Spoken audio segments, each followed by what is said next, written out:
Eis a primaz das Espanhas, a primeira das Espanhas.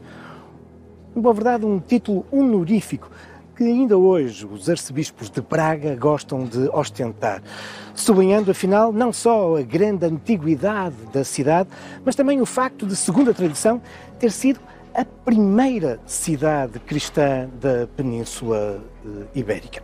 Um protagonismo que resulta do facto de, durante muitos séculos, ter sido a principal cidade, o principal povoado do Império Romano neste seu extremo, o noroeste da Península Ibérica. Foi no ano 16 a.C. que o imperador César Augusto fundou Brácara Augusta, que mais tarde, já nos inícios do século IV, com o imperador Diocleciano, iria mesmo ser transformada na capital de uma das províncias romanas, a Galécia. Não admira, por isso, que o subsolo desta cidade esteja pejado de relevantes vestígios arqueológicos, na sua esmagadora maioria da época clássica, mas há também de outros períodos, sendo que, na sua maioria, e vamos agora visitar alguns deles, são mais antigos que a Sé de Braga.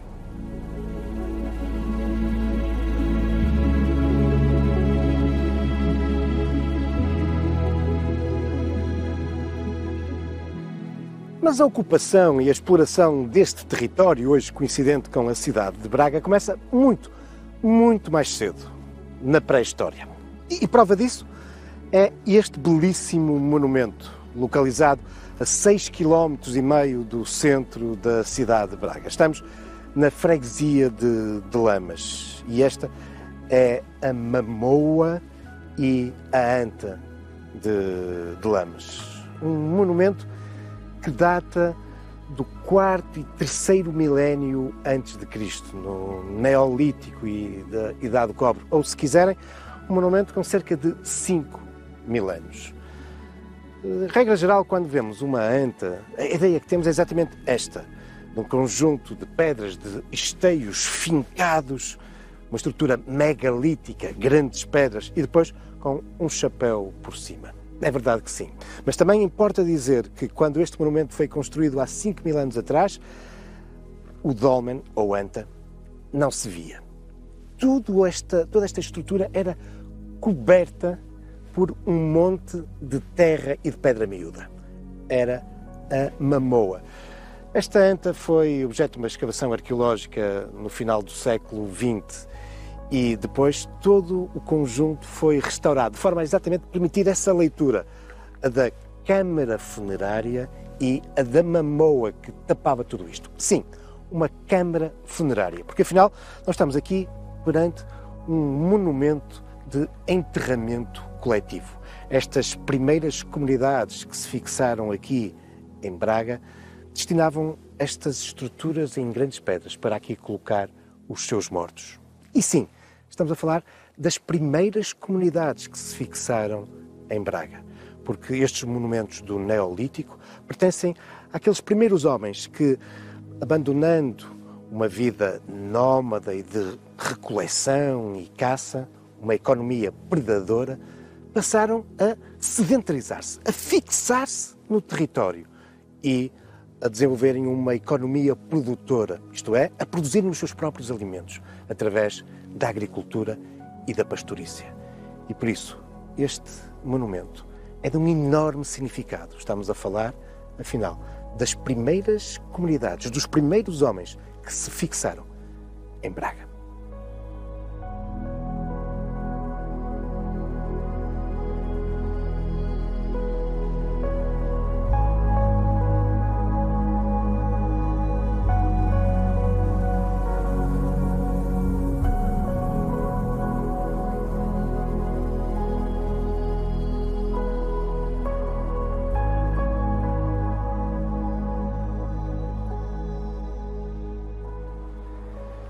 Já depois do Neolítico e do início da Idade dos Metais, esta fixação e exploração do território por parte das comunidades humanas vai se intensificar de um modo muito significativo e de um modo muito especial durante a Idade do Ferro, no primeiro milénio antes de Cristo. E prova disso é o facto de que, em algumas elevações à volta de Braga, encontramos vários povoados típicos dessa época, os castros ou citâneas.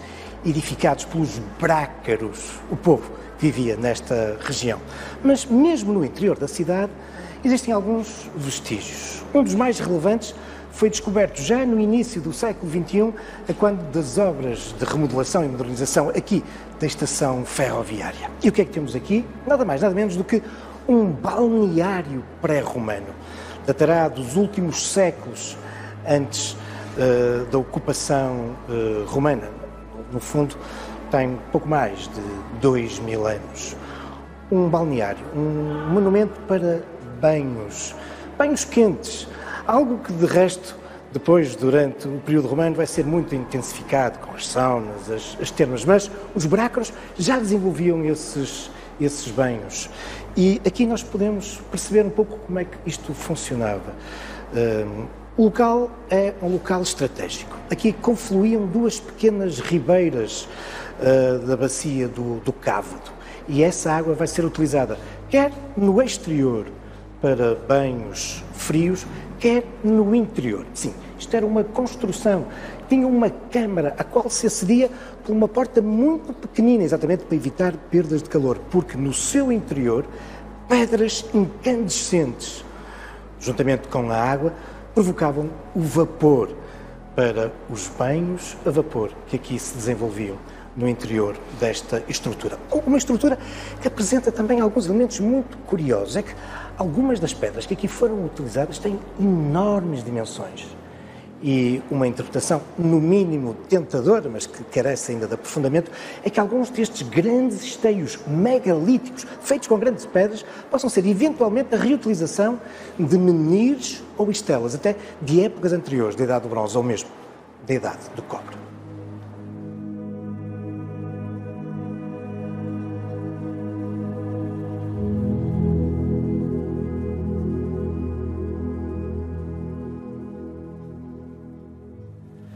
Ainda relacionado com as águas e com algumas divindades que lhe andam associadas, aqui em Braga existe um monumento arqueológico de destaque, a Fonte do Ídolo.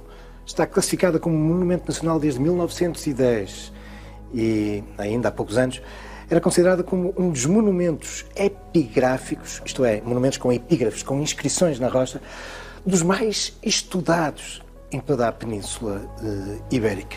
E, no entanto, ainda hoje, é um monumento rodeado de algum mistério, várias teorias, várias explicações para as inscrições que aqui temos. Bom, e o que é que aqui temos? Diz logo, de facto, uma fonte. Ainda hoje podemos observar a água que emerge aqui entre estes afloramentos graníticos. E é uma fonte que também aqui, de algum modo, nos marca a passagem desse mundo pré-romano, da Idade do Ferro, para a romanização. Isto porque, se em grande parte o aspecto atual data do século I depois de Cristo, é muito provável que, no entanto, enquanto santuário ligado às águas, ele seja anterior. Sim, santuário, porque, por exemplo, uma das inscrições que aqui podemos observar é dedicado a uma divindade indígena, um deus local anterior à romanização, Tongo Nabiago. Mas as inscrições que aqui nos aparecem remetem-nos também para outros mundos, e já claramente da época romana, e até alguns motivos decorativos, como por exemplo este frontão, onde surge no topo a figura de uma pomba e também um busto. Mas, igualmente, de destaque é esta outra gravura, uma figura togada, isto é, com toga. E também ela tem sido objeto de várias interpretações. Há quem aqui queira ver uma divindade romana a quem esta fonte, estas águas, às quais provavelmente se atribuiriam características mágicas, como virtudes curativas, enfim, não sabemos, mas para lá dessas interpretações de ser eventualmente uma divindade associada ao culto das águas, há também quem acha que, afinal, pode ser nada mais, nada menos do que Célicos Fronto. E quem é este Célicos Fronto? É o homem, também segundo a inscrição, sabemos que mandou, nesse século I, gravar aqui estas inscrições e, supostamente, oferecer esta fonte, este santuário, embora, como vos dizia, ele provavelmente seja de origem pré-romana.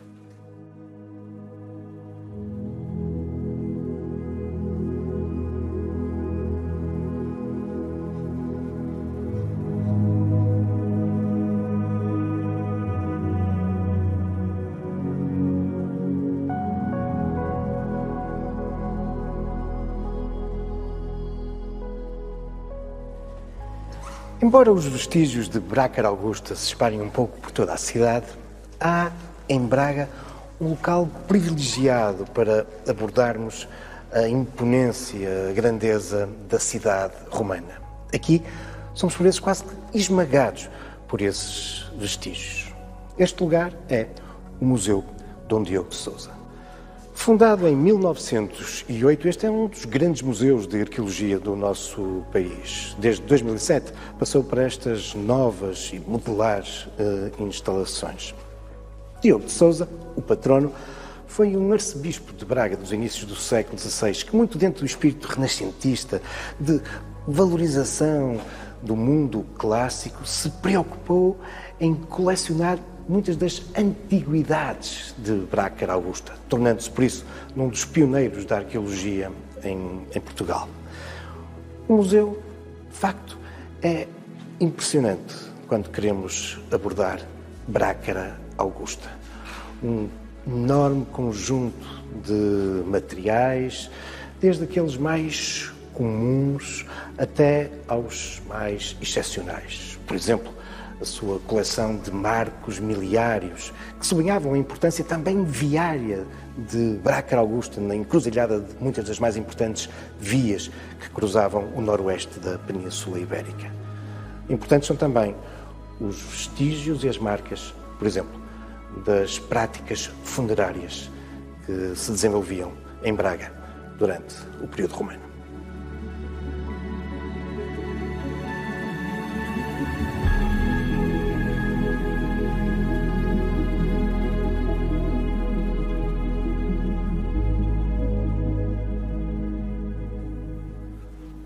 A escassos 200 metros de distância do Museu Dom Diogo de Sousa, encontramos um núcleo arqueológico de grande relevo. Estamos no alto da Cividade, ou o Monte de Maximinos, e estamos também muito próximo daquele que era o centro cívico, social, religioso de Brácara Augusta, o Fórum, o centro da cidade. As escavações arqueológicas que aqui foram realizadas nas últimas décadas do século XX revelaram imponentes estruturas, nomeadamente de um extenso edifício termal datado do século II, tendo sobrevivido durante os séculos seguintes. Aqui apercebemos de diferentes espaços onde se circulava entre ambientes mais frios e ambientes mais quentes. Aliás, aqui podemos ainda observar também as estruturas de aquecimento. Tudo isto, de resto, se encontra muito bem documentado e explicado através de uma maquete no Museu Dom Diogo de Sousa. O museu, de resto, está recolhido uma boa parte do espólio que aqui foi retirado. Mas também aqui ao lado, e descoberto apenas em 1999, encontramos um outro monumento arqueológico notável, o Teatro Romano de Braga, e esse ficava mesmo contíguo ao Fórum. Uma estrutura que está ainda a ser objeto de intervenção, um processo moroso. De resto, se tivermos em conta que estamos a falar de um espaço destinado a cerca de 4.500 espectadores.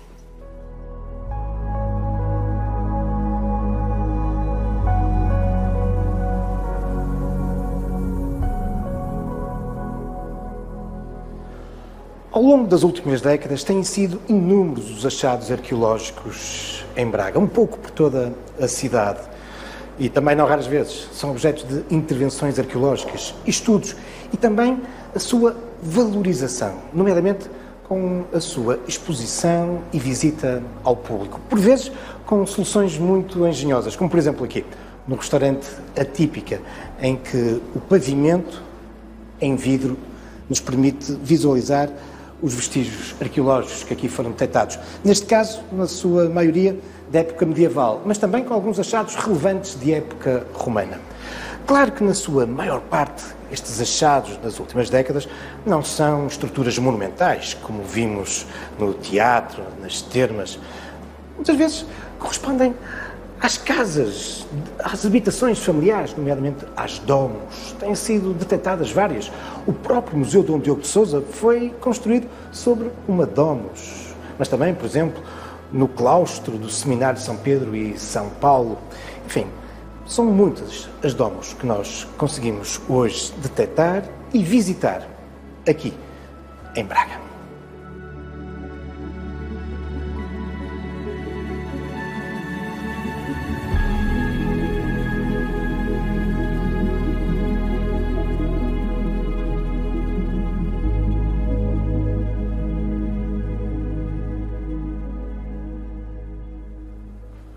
Um outro edifício habitacional da época romana, uma casa, uma domus, foi encontrada e escavada no final do século XX, no interior daquilo que tinha sido uma escola primária, a Escola Velha da Sé. A conservação das estruturas que então apareceram deram lugar a um arqueossítio, um lugar visitável e muito pedagógico. Aqui, através da consolidação dessas estruturas desta casa, percebemos afinal quais eram os diferentes compartimentos que a constituíam e qual a função de cada um deles.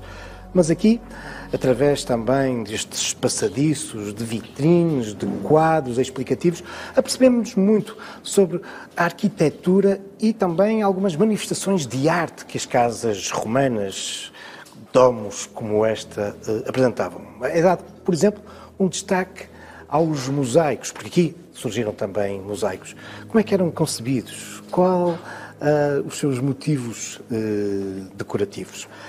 As escavações revelaram aqui uma longa diacronia, isto é, uma longa duração, ocupação deste sítio. Se é verdade que no seu aspecto atual estas estruturas nos remontam a uma casa, grosso modo, do século IV, também é verdade que as escavações nos revelaram que a ocupação deste sítio remontava pelo menos ao século I. Isto se recuarmos em relação a esta casa romana. Mas também é verdade que esta longa diacronia, os vestígios que aqui surgiram, nos levam até à época medieval, uma vez que aqui foram detectados também vestígios das velhas muralhas de Braga medieval.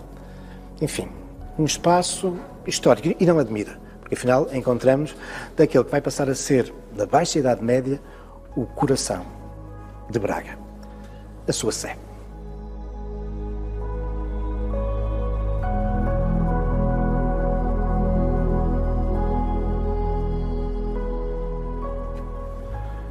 Estamos agora nas traseiras, junto à cabeceira da Catedral de Braga.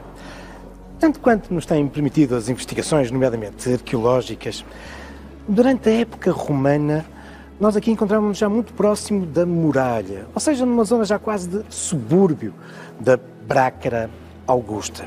Mas, a partir da Baixa Idade Média, este torna-se claramente o centro da cidade medieval. Aliás, é muito habitual haver esta deslocação do centro das cidades romanas para outros lugares durante a Idade Média. Na época romana, este seria muito provavelmente uma zona associada a um extenso mercado. Mas é aqui, de facto, que a partir da Baixa Idade Média, com a origem da nacionalidade, nós vamos ver surgir a catedral dessa que, segundo a tradição, é a primeira diocese cristã neste extremo do Império Romano. E esta também uma área que tem sido objeto de intervenções arqueológicas, nomeadamente no próprio interior da catedral, nos finais do século XX, e que revelaram interessantíssimos vestígios, por exemplo, de uma construção com uma planta basilical, remontando, por isso, para épocas muito antigas, a origem desta catedral, pelo menos enquanto espaço religioso. Aliás, aqui surgiram também os alicerces da primitiva Capela Mor românica e também vestígios muito, muito interessantes de uma oficina de modelagem e de fundição de sinos. Mas é também aqui na cabeceira da Sé que nós podemos contemplar um outro interessantíssimo vestígio arqueológico. Uma pedra epigrafada, isto é, com uma inscrição de época romana e que foi reutilizada aqui na construção da catedral. É esta. E tem dados muito interessantes, porque afinal é uma inscrição de caráter religioso, ou seja, sublinhando que este espaço onde foi erguida a catedral, já na época romana, teria provavelmente essa vocação religiosa. Só que o que aqui nós podemos ler é que Lucrécia, uma sacerdotisa de Roma e de Augusto, dedica esta inscrição a uma divindade. Qual? E aqui é que é verdadeiramente uma surpresa. A Ísis. Ísis, uma divindade egípcia. E isto vem sublinhar, uma vez mais, uma importante característica do Império Romano e que foi, de resto, uma das bases da sua longa sobrevivência. A de ter sido, durante grande parte da sua existência, um império que, do ponto de vista religioso, era muito tolerante. Deixava que muitos cultos e religiões convivessem e se mesclassem, dando origem a interessantes fenómenos de sincretismo, mistura de religiões. E vejam, uma sacerdotisa de Roma, aqui, prestando culto a uma deusa egípcia. Aliás, é este sincretismo e esta grande tolerância que fará também com que seja no seio do Império Romano que iremos ver nascer e se difundir o cristianismo. Cristianismo que deixa também em Braga interessantíssimos testemunhos arqueológicos.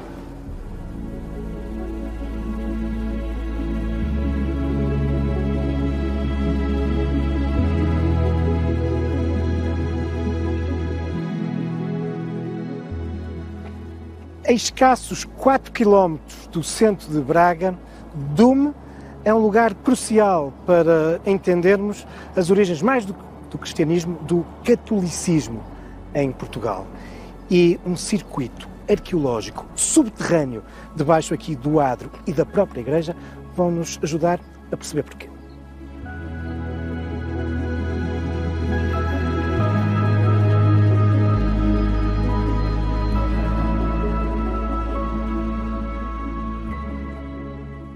Com efeito, as intervenções arqueológicas que aqui se desenvolveram a partir dos finais da década de 80 do século XX revelaram um conjunto notável de vestígios arqueológicos e com uma longa diacronia. Desde logo, testemunhos da existência de uma vila romana, isto é, de uma casa rural imponente, datada do século I e II. Ainda hoje podemos aqui observar alguns dos testemunhos das estruturas dessa casa, que se vai prolongar até ao século VI e teve várias fases, uma delas, por exemplo, associada a um balneário já do século III e IV. Mas é com efeito no século VI que nós encontramos aqui um outro conjunto notável de vestígios arqueológicos e que, afinal, de algum modo haviam suscitado a intervenção neste sítio. E porquê? Porque Dume é uma peça fulcral para as origens do catolicismo no nosso território. É um lugar que está, de um modo incontornável, associado a um famoso santo dos inícios do século VI, São Martinho de Dume, sintomaticamente conhecido como o apóstolo dos suevos, porque foi ele o responsável pela conversão dos suevos, que já eram cristãos, mas arianos, agora ao catolicismo. E aqui foram detectados importantes vestígios como estes, desse mosteiro do século VI que anda associado à ação de Martinho de Dume.